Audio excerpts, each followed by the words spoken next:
Welcome to Newark Made, where we bring you the voices of people shaping Newark's future. I'm Emily Manns, and today we have Abdul Roberson, the proud owner of Abby's Deli, a well-known and beloved deli in Newark's Central Ward. Abdul is not only a successful entrepreneur, but also a community advocate.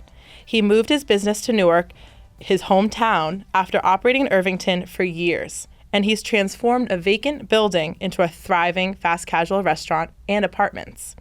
As a graduate of the Executive Business Accelerator Program and Small Business Stronger Leadership Program, Abdul is dedicated to his community and the growth of Newark. Abdul, great to see you and welcome to the show. Thank you. Good to see you as well, Emily. Yes. So before we get started, we're going to do a little icebreaker question. If your life had chapter titles, what would you call this current one? The process.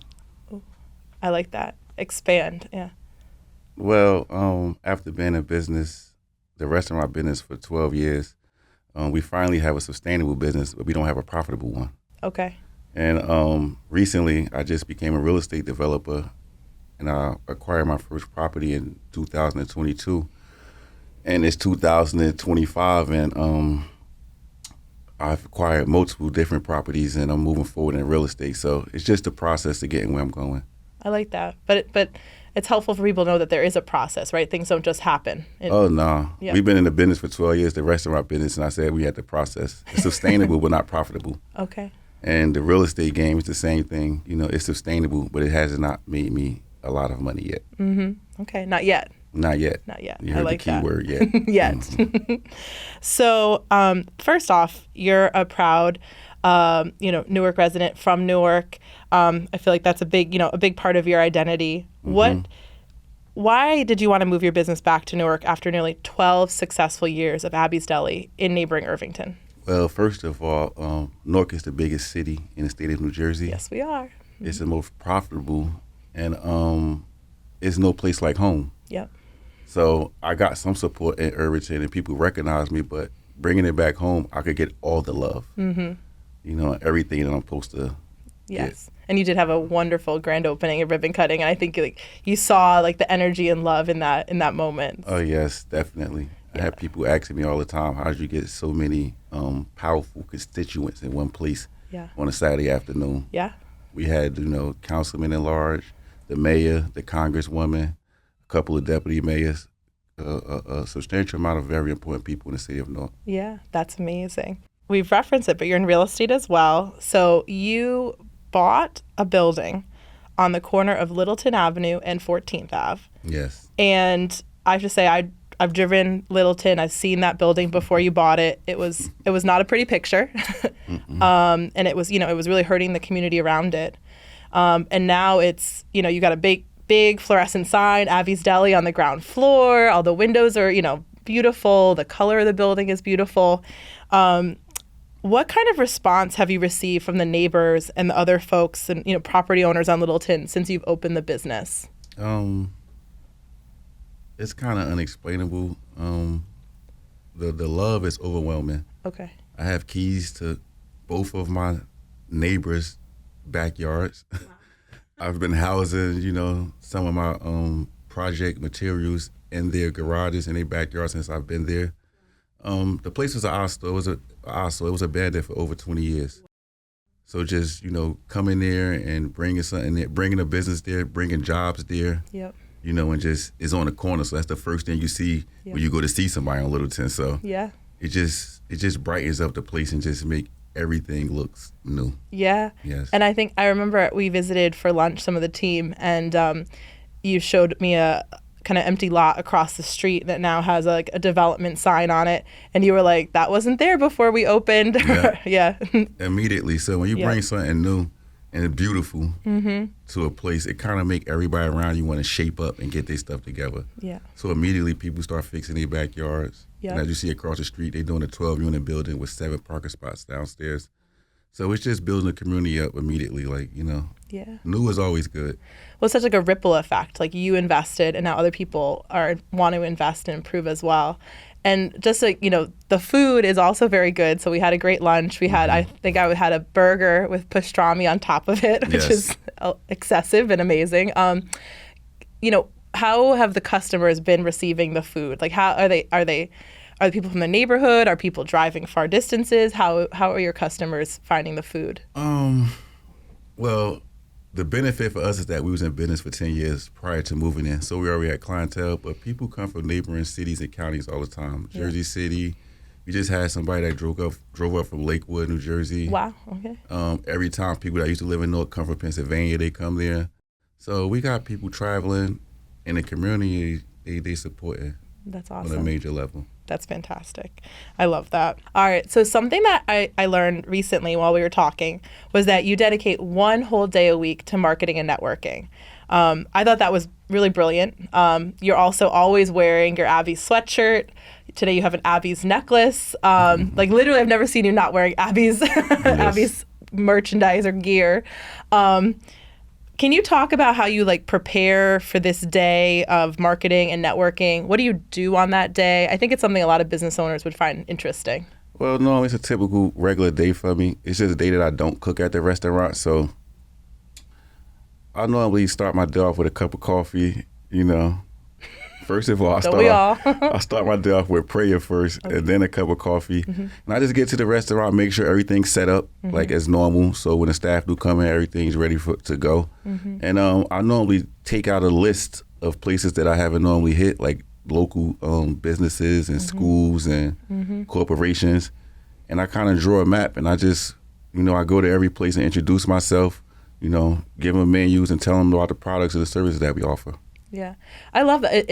It's simple, but a lot of people don't make time for it. It's hard to make time for that, actually. But I think the day that we had lunch there, you were just coming back from going to all of the schools within like a 2-mile radius. Yes. And talking about your catering. Yes. So schools, what other places do you go? We go to all municipalities, all the local businesses, daycares, tire shops, hair salons,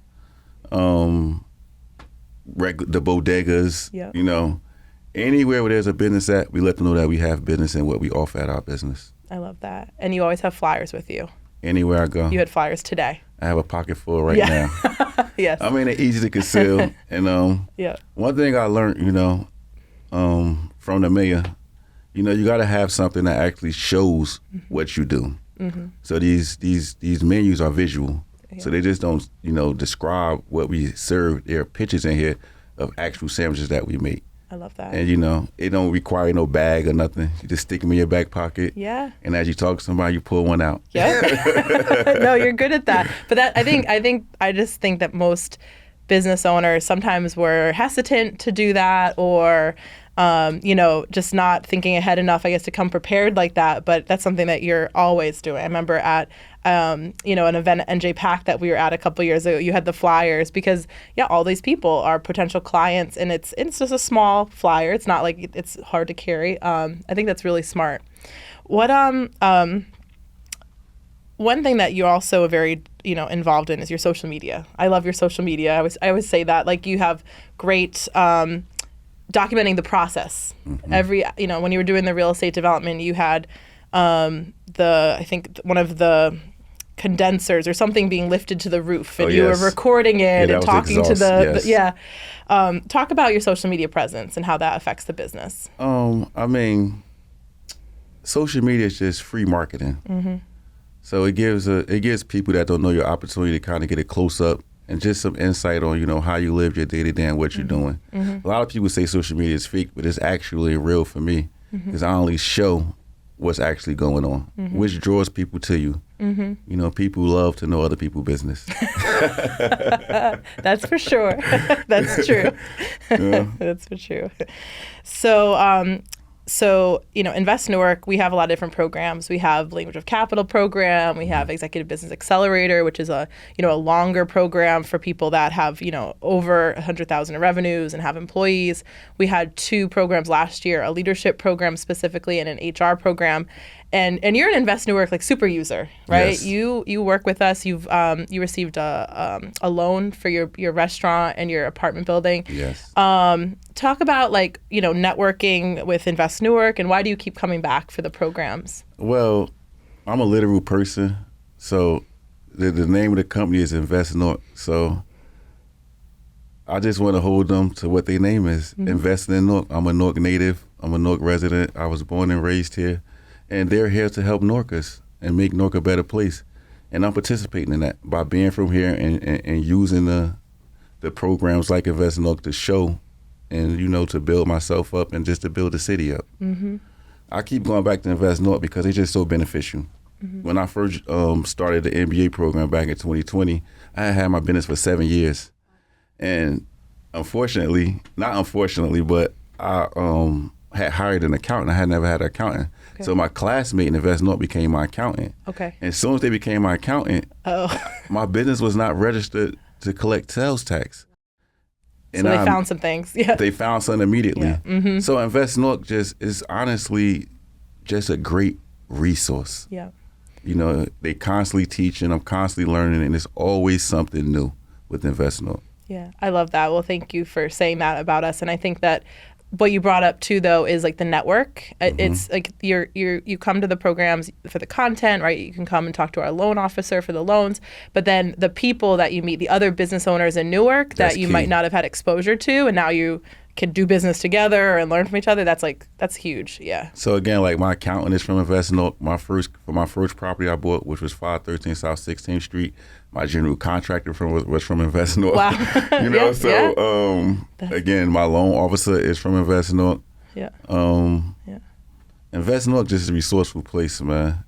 And anything you need, you can go to Invest Newark for. It's somebody that can help you. In fact, they just helped me with my UEZ zoning. Yeah, I did that with Invest Newark. Yep. I'm going back to Invest Newark for fiber optics. That's great. That's good. Yeah, that's right. We're doing fiber too. Yeah. They are really invested in Newark. That's awesome. Well, I'm glad you were able to talk about that, and thank you. And thank you for always bringing people. You're really good at like literally bringing somebody into the office. Like you should talk to them, right? Yes. And then good things can happen. So thanks for doing that. So this is an interesting data point. Newark residents made over 5 million trips outside of Newark to dine in the past year. What role do you see local businesses like yours playing in keeping the businesses and keeping that money in the city? Well, it plays a significant part because first and foremost, I'm born and raised here, so I'm from here, so I'm familiar with the people. And outside of that, we offer something that's unique. Yeah, you do. There is no place in the tri-state area where you get a hot pastrami, a salmon burger, and an Italian hot dog from all at the same time. And all those on top of each other. Well, not on top of each other, but I've seen a couple interesting combos. All at the same place at the same time. So we have a very diverse menu, and we have something to offer for each individual that walks into the restaurant. So if you're a pescatarian, we have something for you. If you're a vegetarian, we have something for you. If you're a meat lover, we have something for you. If you love salad, we have something for you. So I think businesses like mine is going to not stop the whole 5 million, but we're looking to take at least 1 million of them. We could drop 1 million. I like that. In the next year. Yeah. No, I think the more the more that we have, and then the more that businesses that are already here kind of take some of those marketing tips, right, and really get more people through those doors. That's what we want. We want people that are already here to grow, and then if we're missing something, like come on in, right, and add to it. But I think it's great what you're mentioning about like knowing the customer, knowing the client, knowing what they want, and knowing the person that owns the establishment. Yeah, because people are more comfortable with familiarity, like being familiar with you. They don't know you, they don't trust you. Yep. So being that have a big presence in the city and in the neighborhood and in the community, for being a good person and actually helping people and providing great services and dealing with quality over quantity, it's more easy for people to come into the restaurant and support. Yeah, and building trust with customers and clients is something that kind of keeps coming up. How do you build trust in the community and with the potential clients? Well, rule number one is be who you say you are and be a man of your word. We don't do any false advertising. We say who we are, we mean what we say, and we live by those words. So, I mean, that's like the biggest thing. Just being true to yourself and true to who you say you are and doing what you say you're going to do. Yes, that's important. That's important. No, that's really great. Can you talk a little bit about the men's meetings quickly? Because I know you're very involved in going to the men's meetings. What is that? Yep. The Newark Men's Meeting is a safe space that our Honorable Mayor and soon-to-be Governor created for men of Newark. It's every last Friday of every month at Central High School. And my first meeting was back in 2019, where I was just a person sitting in the stands, looking for some good information. And the more I went, the more I learned, and the more information I got from the mayor, and the more information I applied. So that's how I actually acquired my first property, or even know how to get a property, was from the Newark Men's meeting, where the mayor was giving out information on how to do business with the city of Newark. So the Newark Men's meeting is like, it's my second home. That's awesome. It's very important to me. Yep. I'm actually the acting president of the Newark Men's meeting Economic Housing Development Committee. Okay. A committee that was created through the men's meeting, where we help. I play as a liaison for people that's trying to actually do business with the city. Love that. That don't really know how, because there's a lot of people involved. It's a lot of different desks, a lot of different departments you got to go through. Yep. So because I went through the whole process, Yep. and I understand it, I kind of play that role in helping people to understand how to do business with the city and what to expect. Okay, I love that. So talking about branding, marketing, like I said, you always have your sweatshirt on. You always are representing Abby's. But as far as the brand to go, we call this guerrilla marketing. Okay. So it's like, I don't want nobody to know me, even though it's hard for that. I want people to know the business. So growing up in Newark is very cultural to be, dress in style. And we spent a lot of money on like designer clothes and wearing other people's things. Yeah. And I'm in so many different places and so many different rooms that, I just want to constantly remind people that I do have a business. And this is the name of it. Yeah. So whether I'm in the kitchen making some burgers, or I'm at a wedding, I have even a wedding. A wedding. I have a piece of attire that says Abby's on it. Okay. As you can see, they full embroidery though. They're not just like rinky-dink, T-shirts or nothing like that. Yeah. I take my time my time out, and my pride is all built up in it. So I just want to make sure that we represent ourselves in the best way. I like that, and that's a great point. It's not just a T-shirt; it's like a nice sweatshirt. Like you have, that's great. So we always like to end by asking our guests to pay it forward. Can you shout out a Newark business that you really love and tell us why you think everyone should check them out? I want to shout out the JTOR Group. Okay. It's a Newark real estate development company that was formed at the Newark Men's meeting, and it's a collaborative name. The J is for Jamal, the A is for Alpha Tia, the Y is for Yasmir, the M is, the T is for Terrell, the W is for Wakil, the A is for Abdul, and the R is for Rashan. So these are all my relatives that I created a real estate development company with, the JTOR Group. So if you're looking for some real estate or some development, holla at us. That's excellent. Another Newark business. Thank you so much, Abdul, for joining us today. Thank you, Emily, for having me. His story is a true inspiration to anyone looking to build a successful business in their own hometown. From his commitment to community to his innovative approach to marketing, Abdul's insights are invaluable. Make sure to check out Abby's Deli on Littleton Avenue, and if you're a business owner in Newark, take Abdul's advice to heart. Invest in marketing and always be your brand. Stay tuned and don't forget to subscribe, share the episode, and come back for more conversations with the people who are Newark Made.